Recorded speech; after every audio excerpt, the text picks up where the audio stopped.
અને હવે આગળ વાત કરીએ દાહોદની તો દાહોદમાં પણ વાતાવરણમાં પલટો આવ્યો છે। દાહોદમાં પવન સાથે વરસાદી માહોલ સર્જાયો। આ તેના દ્રશ્ય જુઓ।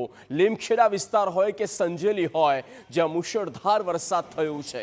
ભીષણ ગરમીને કારણે લોકોને બફારો જે સહન કરી રહ્યા હતા, આ ગરમીથી ત્રસ્ત થયેલી જનતાને આ બફારાથી લોકોને આંશિક રાહત મળી છે। તો તાપમાનમાં ઘટાડો આવ્યો છે અને મેઘ મલ્હાર થઈ છે।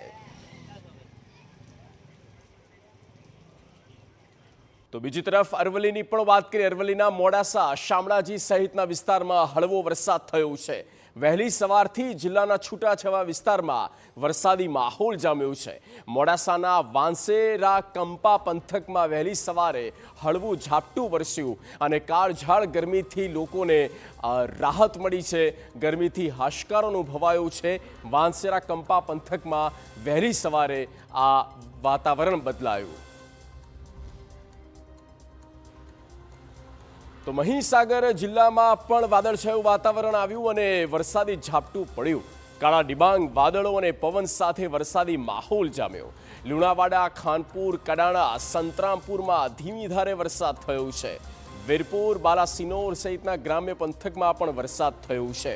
આમે છાંટણા થતાં લોકોને અસહ્ય ગરમીમાંથી રાહત મળી ગઈ છે।